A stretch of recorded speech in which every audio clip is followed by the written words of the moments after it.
Hey everyone, my name is Matt. Welcome back to our home renovation, remodel, edition, thingamabobber, whatever we're calling it. Last time we got most of the floor installed, and this time we're going to be finishing up the install with all of the last little bits of the floor pieces to go in, and we'll sand and finish and completely get this room all floored up and ready to go. So let's jump right into it. This room is weirdly starting to come alive and look like a finished space. It's getting really weird. So I already went ahead and laid out the fill pieces for this side of the room.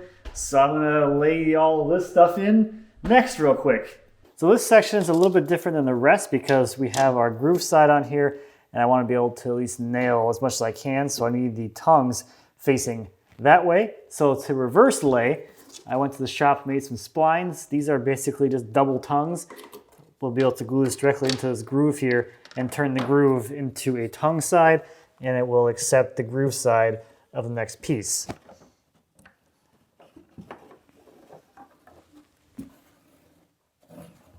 So that's what I use some of the offcuts for, making splines.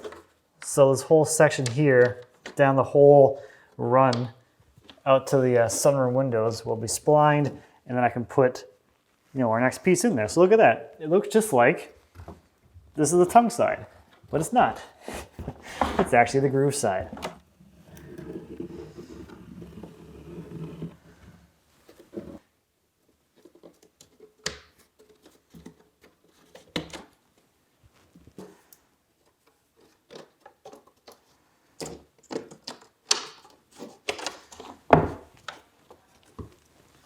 Okay.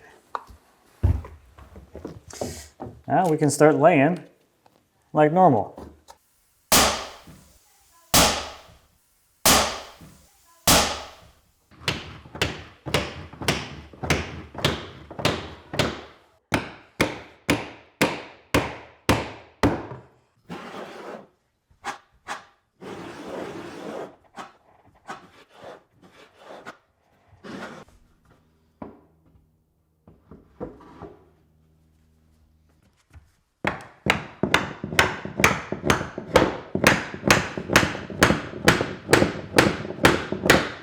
So that takes care of most of this area over here. 3 rows there. You got 3 more rows along the back here into the breakfast nook and into the sunroom. Just waiting on these last little fill pieces. Once the glue sets on this guy, I can pull the wedges out, and those are good to go. So while those are setting, I think I will make some custom fill pieces. So over here, I need a piece that's got a 5 1/8 inch coverage to get me up into the vent. So I'm gonna make a piece for here out of my my sample pieces. These are my test boards that I ran through. The tongue groove's not right, so I can cut the tongue groove off and run the whole thing through the machine again with only the side cutters running, and that'll cut me a new tongue groove at that narrow width. And here in the pantry, I want to cut a piece for here. This needs to be 7 inches of coverage. I want to do that instead of a 6 and a 1 or a 4 and a 3. I think that's just going to look a little bit nicer. So I'll find a new board for there and run a custom piece for right there while I wait.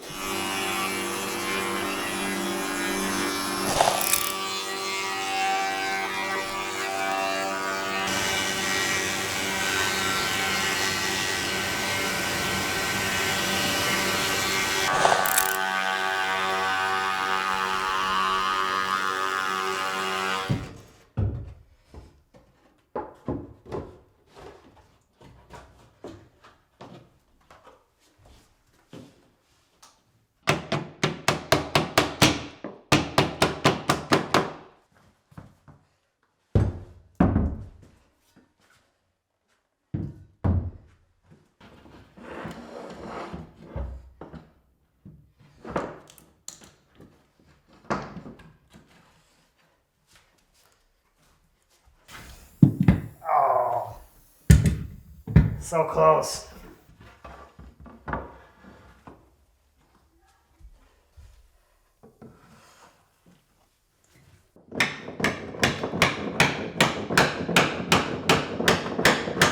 So those next 2 rows there are installed. That glue is setting. This one is installed. The glue is setting.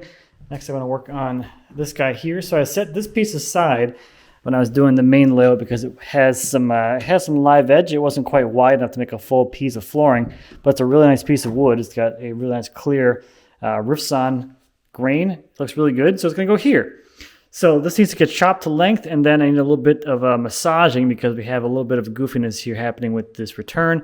The return is pushing the wall out about a 1/2 inch, so I have a 1/2 inch difference in size from here to here. So we're going to get this board chopped up and into that space.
Okay, we got that one installed. We have these 2 rows here installed.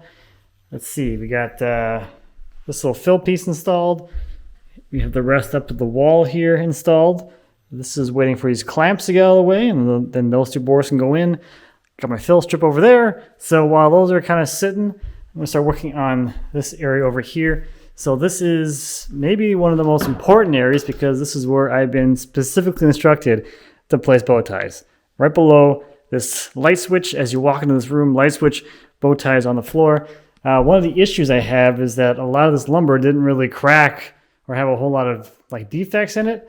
The best one I could find is this one here, but it's too short. It would end up way too close to the seam. If I cut it shorter, I think it would just kind of look a little weird being a short little piece. So ideally, I would have something that gets me until like under the cabinets in one full run. So I feel like we're gonna go find a piece of stock and make a new piece of flooring to go right here. So for my reject pile, I have this guy here.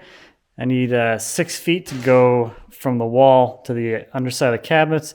So this piece here should get me there.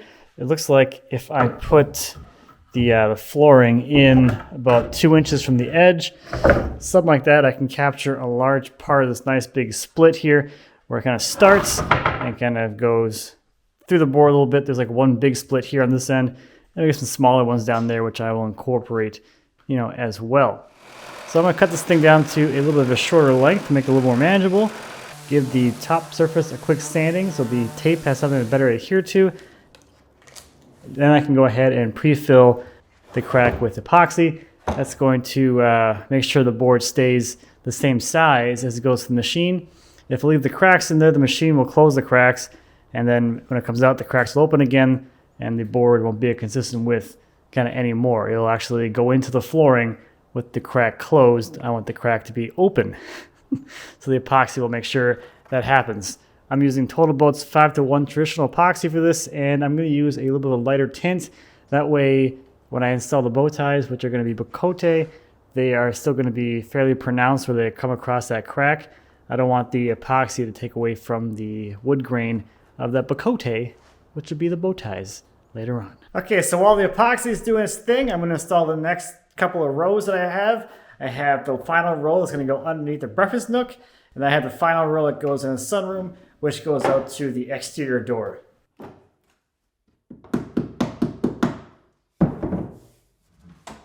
Look at this. I mean, besides the fact that there's crap everywhere that I have to put away still, this is all fully installed.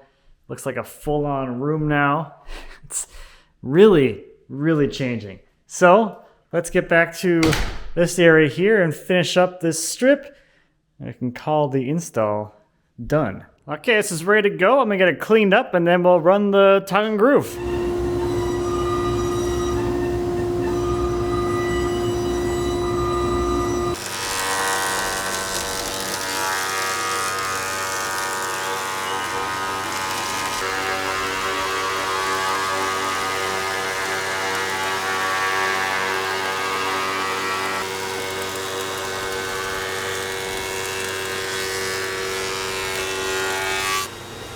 So there is our custom piece of flooring. I think that's going to work out really nicely. I went ahead and I cut out some bow ties out of Bacote, and I brought this upstairs, and Lindsay likes that kind of layout there with those bow tie sizes. So that is where these are going to be, right about here. So I'm going to run through and get this installed into the floorboard now, because it's going to be a lot easier while I have it here in the shop on the bench versus trying to install them into the floor directly, which I will do for a few more up there.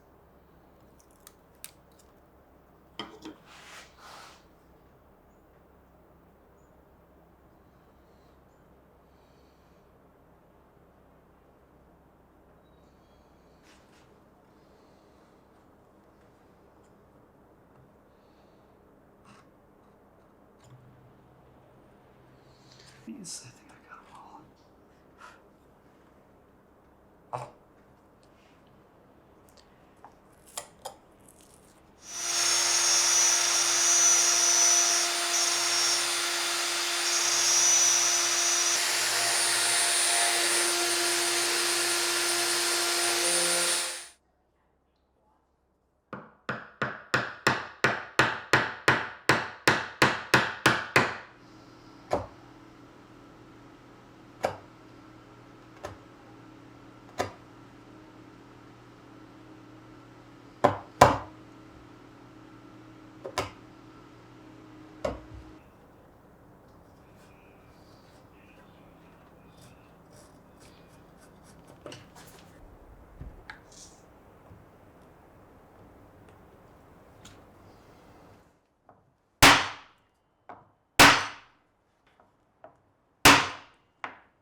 Not too bad for not having done this for a few years, but I think that's going to look really nice up there. So let's go get the rest of this floor installed.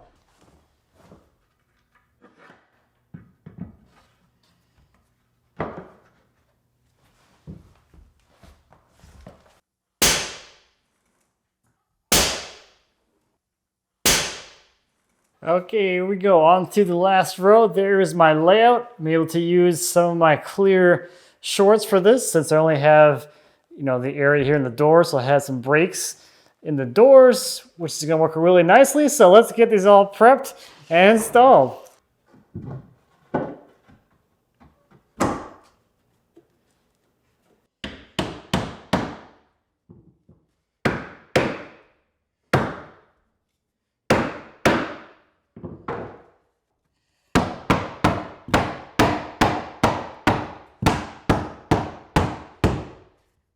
Okay, last piece, or last two pieces as one.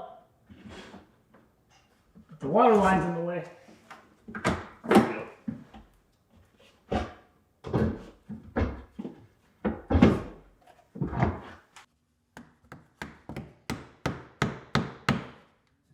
We've done it. We've reached the end of the install, and I'm super ecstatic and happy. This is looking absolutely amazing, and it's just it's so transformative to have this wood everywhere where it's supposed to be and not see the subfloor anymore. Absolutely freaking gorgeous. So there is my pile that's left over. I got a few good pieces in there that'll give me a head start when I do the rest of the house. So that's all can get out of here, as can get out of here a lot of the other stuff. So I'm gonna clean things up a little bit, get this place cleared out, and the next thing we'll do in here is gonna be some defect filling as we get ready to start into finish prep. Woohoo! And with the room all emptied out of tools and just a clear empty space, it actually feels like a real room, like a room in a house, not a work area. This is just, it's crazy, it's just coming alive. Okay, so now on to filling defects. So again, some Total Boat traditional 5:1 epoxy with some brown trans tint. This is going to be the same kind of formulation as I would use on furniture. That brown will give it that kind of shadowy look without making it completely like black and odd looking. So you may have noticed already on the installs, you saw a few pieces with red tape on the surface. Those ones I pre-filled. They were voids that went all the way through to the face, so it's easier to fill those from the backside. So before installing those, I filled them with epoxy and stabilized them then. A little bit easier, well actually a lot easier than doing it now from the top. So I am filling any voids that are like, I don't know, knot holes and things like that in the actual wood itself, maybe some bark inclusions here and there. I'm not really filling any of the gaps or joints between the boards. You could use like a putty for that. I did that on the last floor I did, and the putty didn't really last. It ended up chipping and flaking out, and over time just didn't look good. I think it looked worse than had I just left the gaps there to begin with. So I am not doing any wood filler, flooring filler, putty on this floor at all. So I have gone through and done all my defect filling. I went back and I sanded the epoxy down in all the spots I had applied it so I can make sure that I didn't need any more. Any spots that needed some more, I put an additional coat there to fill any additional voids. I went ahead and installed the final couple of bow ties. So I have this little tiny little baby one here in the sunroom, which is my favorite. And then over here under where the island will go, you have another kind of normal size, larger one. So that's going to be a fun thing as you're sitting here at the island. Look underneath here, you can see a fun bow tie. So bow tie here, two there, and then a small one over there. And I'm ready for sanding. So sanding a floor is not that much different than sanding a piece of furniture. You know, the most important thing is going to be that first grit or that first sanding. That's going to be all of your bulk surface removal. Any imperfections need to be removed at that stage, getting yourself to an even scratch pattern. And then from there, it's just all about refining scratch patterns and making the scratches disappear to the eye. So at this first sanding grit, I have a few kind of things to remove or worry about. So of course we have the mill marks on the floor from the boards going past the cutter head. Anytime you run a board through a circular cutter head, you're going to have those machine marks because at some point as that board's feeding through, the knife isn't cutting. So you have all these little ridges and things that are very small, but they're there. And it's especially, or it'll be more pronounced if your knives are not set perfectly even to another. If you have one that's cutting a little deeper, you'll have more of a ribboning type pattern. Another thing in here is you're going to have some chatter, or at least I do. If the board is bouncing for a reason underneath the cutter head, you'll have some kind of deeper scooped areas. I have a few of those here and there that I marked as I did the install, so I made sure to not miss those. Another sort of inconsistency I have is with the top seams of the floor, or how flush they all are. So the cutters that I used for the tongue and groove have a built-in tolerance for the sizing. So the tongue is undersized to the groove by a certain amount. That just makes the boards easier to install because it'll be less binding if the boards are kind of not perfectly flat as they go together. So that difference in the tongue and groove size is going to be basically telegraphed onto the surface because the tongue side, which gets nailed down to the floor, forced down flat to the floor, is going to be low all the way down. And then on the groove side, it's going to essentially float up until it meets the underside of the tongue. So that's going to be the little step I have between the boards as they butt together. And then lastly, I also have a little bit of tear out here and there. And the tear out got worse, of course, as the run progressed. So the boards at the beginning of the run are very smooth. There's very minimal surface tear out. But towards the end of the run, my top cutter head, those knives are starting to get tired, and there is a good amount of like micro tear out. Not a whole lot of like big chunks missing, but that will need to be addressed and sanded through.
So there it is after the 2 grits with the floor sander, 50 and 80 grit.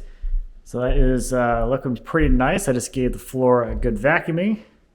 And now I'm going to go around with the orbital sander and take the edges to the same place. And also do a little bit of touch-up work and cleanup work out in the field.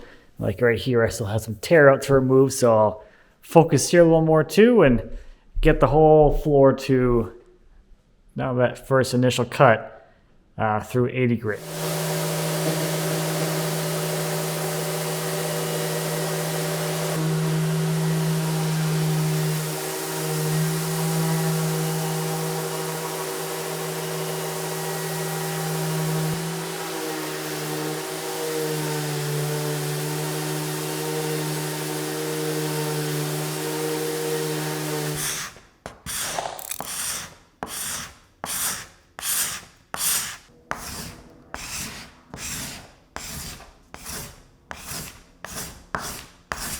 Okay, time for another sander. So this is a square buffer sander. It's a vibratory sander, so it's really easy to use for these finishing passes or the finishing cuts.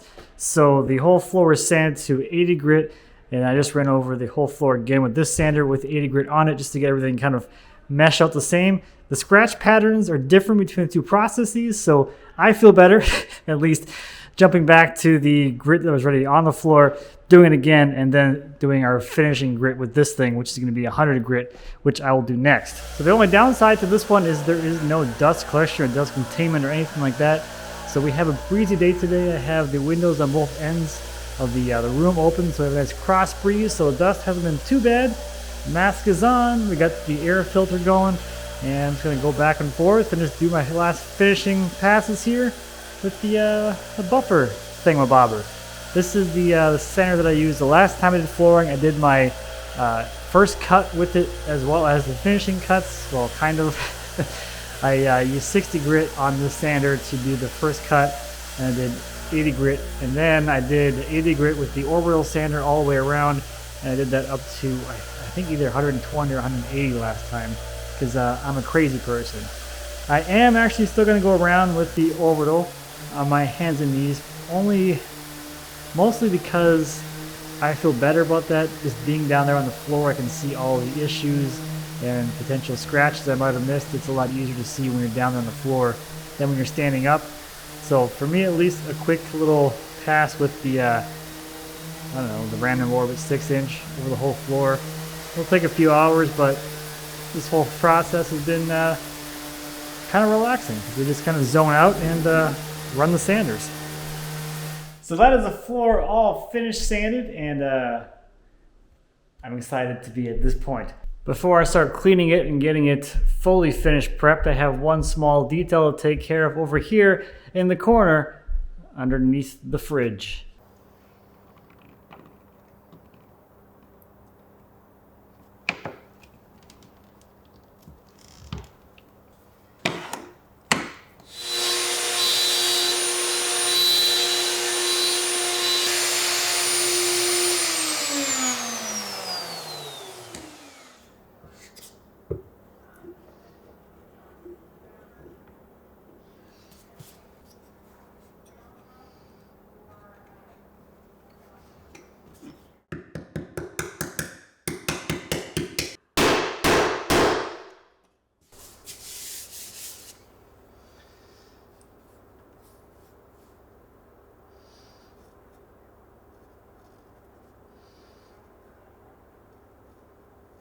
Okay, so that detail is done. So next I'm going to get into tidying up and cleaning the floor, getting all that dust out of here. So I'm going to hit the floor with a vacuum, give it a really thorough vacuuming, and then I have a microfiber mop thing, which I will use. And then after that, there's going to be still a bunch of dust like packed into the pores of the wood. So you can rent sanders that have like these brush attachments on them. I couldn't find one here locally, so what I'm going to do is actually go through with some compressed air and blow out all the pores. That's going to put the dust into the air, unfortunately. But if I let it settle out overnight and I come back and I vacuum again and mop again, I should be able to get a lot of that dust off of there and the process of vacuuming and cleaning again shouldn't pack the dust back into the pores. So that's what I'm going to try.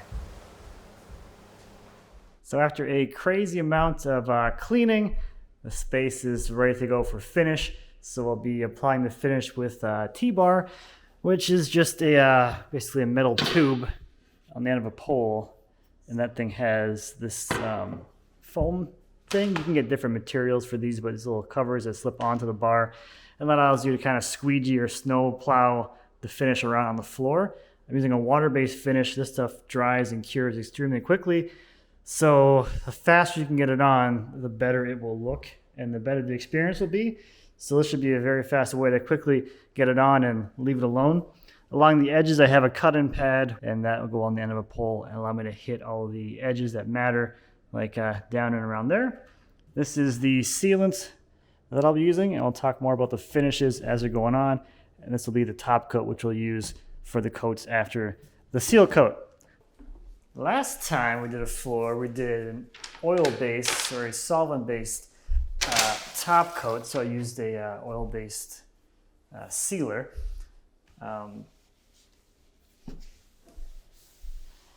This time I'm using water-based because somebody wants a more natural wood look. You know, someone has really good taste. So this is a water-based product, and this product has a whole range of different looks you can have to it. On the packaging is like a gradient spectrum, so all the way on the right, like the ambering effect of the oil base, which is what we did last time, and then all the way on the left is going to be more of a like a whitewash. This is second from the left, and no, I've never done it before. Now we're changing routes and how we're doing this. Well, I did the edge. Oh, maybe that we weren't changing. So there's our puddle, and now I get my, I should have poured closer to the wall. Too close or not close enough? I didn't get close enough to the wall with that. So I can come at my T-bar and kind of snow plow the finish on here. The biggest problem again is that I can't go back and rework places, so I have to go really fast. I'm going too slow already.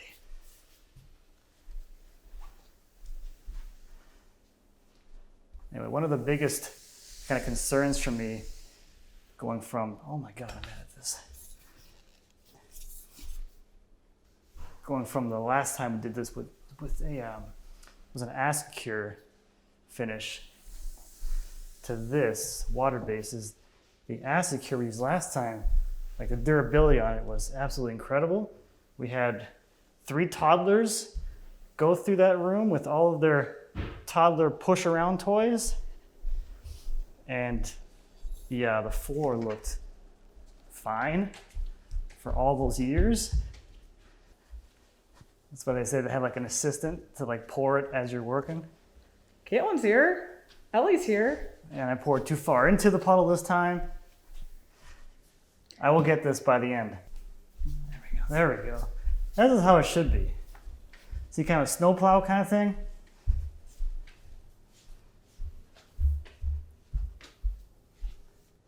I like this color.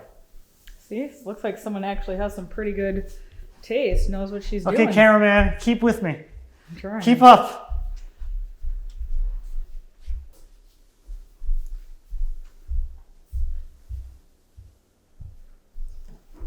Okay. So the trick is stay calm.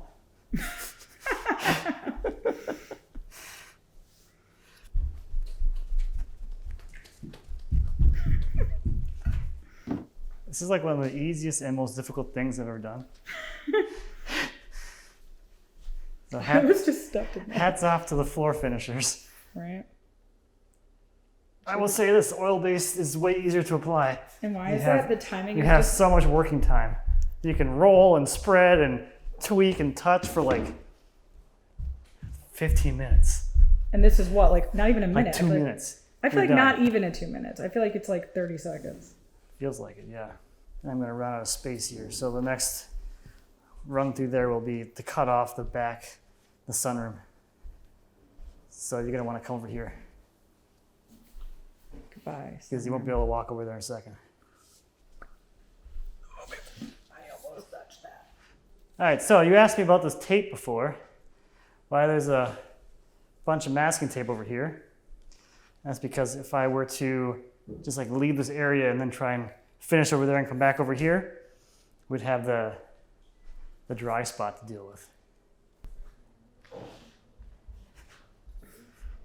I mean, you can always just sand it all off and try again, I guess. That sounds like such a fun adventure for everyone. I mean, I know you have oodles of time, so why not?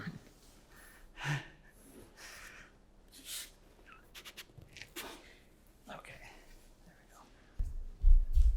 At least you're about to get a smaller room. All right, this is more relaxing.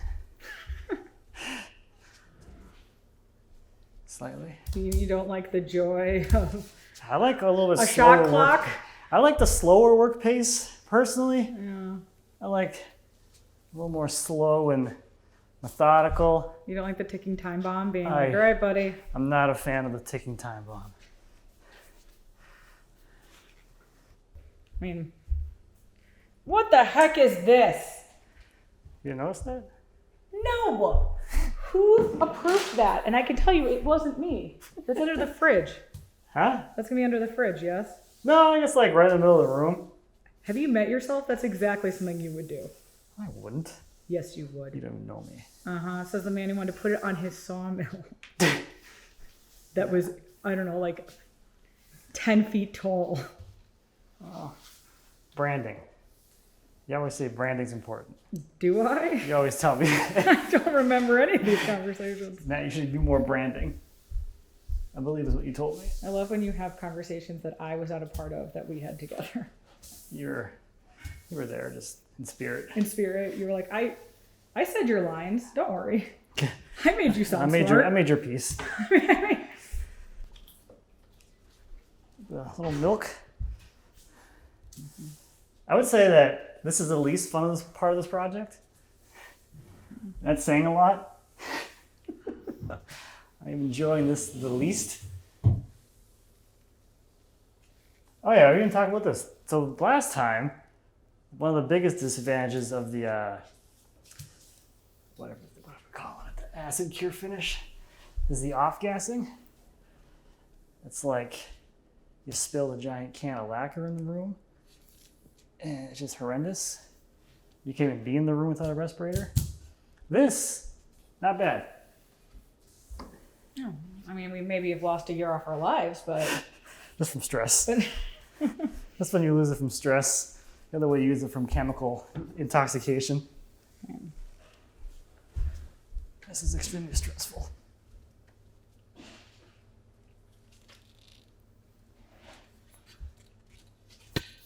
I would say if you don't handle stress well, don't do this. And I don't handle stress well. yeah, clearly. Okay, I'm gonna start working us out of the room now. Put them away, right? Because I believe that.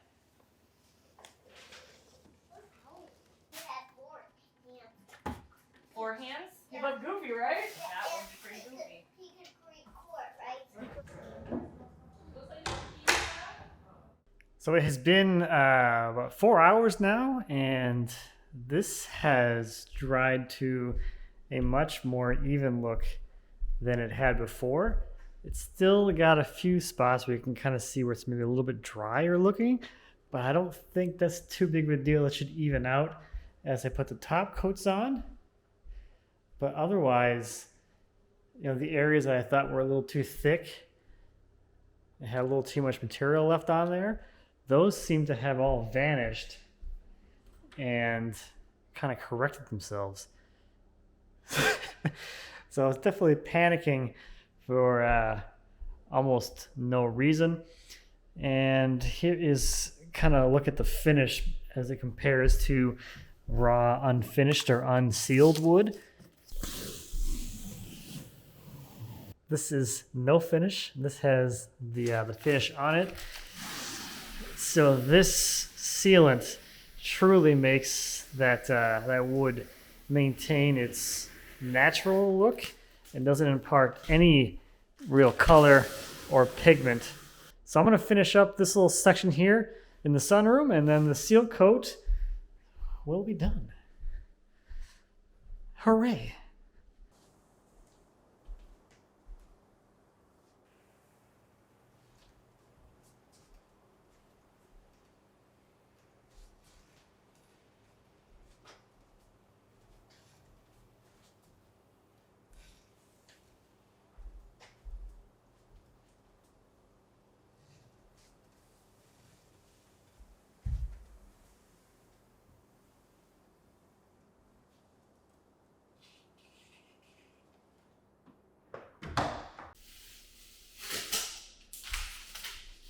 So here's a quick look with the sealer on there. And it looks like it dried a lot more even than than I was really worried about. So at least it seems like it's kind of forgiving. In the moment, it felt like I had totally butchered this and screwed this up, but it doesn't look that bad. It has some dry spots you can kind of see through there, where I just put too much pressure and wiped too much material off. But the areas I was worried about are the areas where I thought I left too much material, and you can't even tell now. So at least there's that. There's a little bit too much franticness than was actually necessitated in the moment. So hopefully the top coats will be a little less frantic. So of course, since this is a water-based finish, this has now raised the grain, so the floor is fuzzy. It's got a little bit of weird fuzzy texture to it. So next I'm going to go over the floor with the sander and just knock that fuzz back, and that should help to kind of even things out with the coverage too. The product doesn't need to be abraded for adhesion for the subsequent coats, as long as the coats are applied within 48 hours of each other. This is just to knock that fuzz back.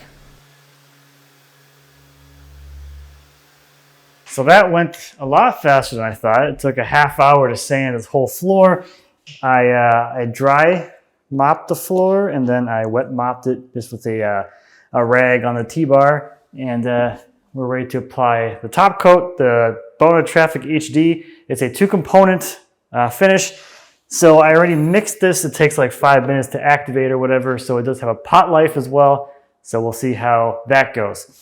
Now, one of the fun things about what I do is that I can go back and I can watch the video of how the last application went, and I can critique myself and mentally think about how I can make the technique go a little more smooth this time.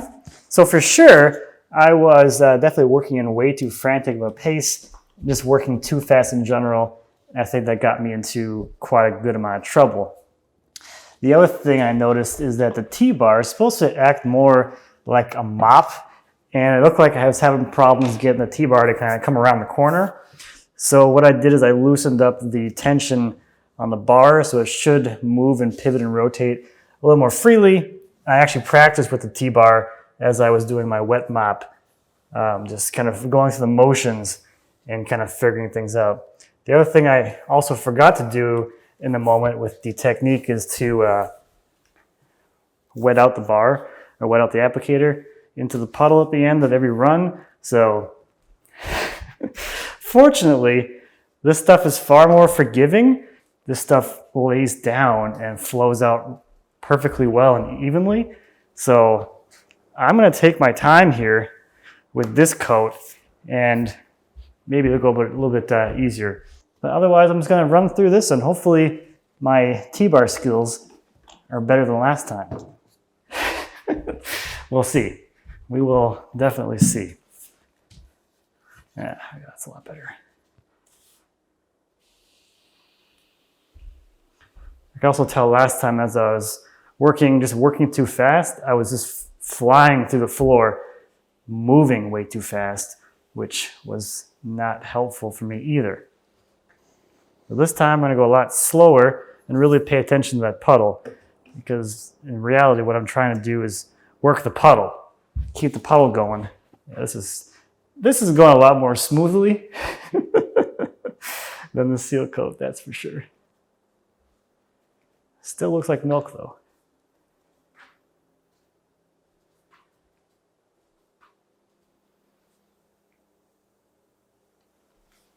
There we go. Look at that.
Dun dun dun dun!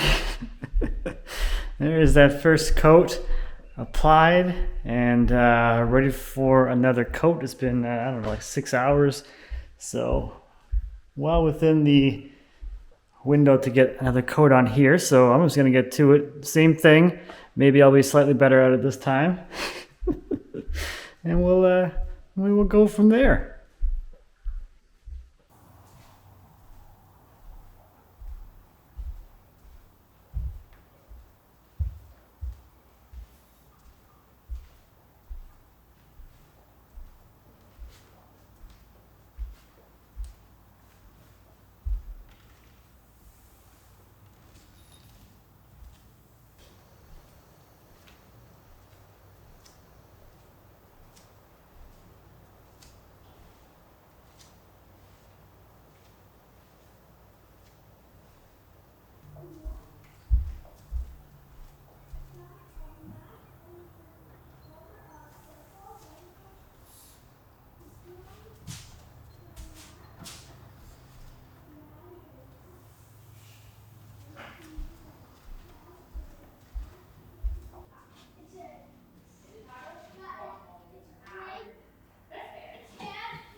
It's a floor.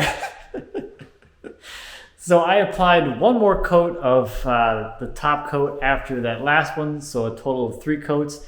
The manufacturer suggests a third coat for high traffic areas. So with this being a kitchen and an entryway and sort of like a main area of the house, I think having a third coat on there will be a nice addition. This stuff is oddly very forgiving. That's if I learned anything from this experience, having never used a water-based finish before, is that as you're putting it down, it will look like absolute crap, and you'll be panicking and worried that you screwed up and it won't look good. But wow, this stuff really flowed out and evened out extremely well as it was sitting here. And then the other thing is, having not used a T-bar before and never done that finish application method before, definitely took some practice, but by the end I felt pretty good about it. Of course, the last coat probably went down the best, but I don't know, I'm really happy with the way it turned out. The finish is nice and even, and it's just nice. It's just pretty.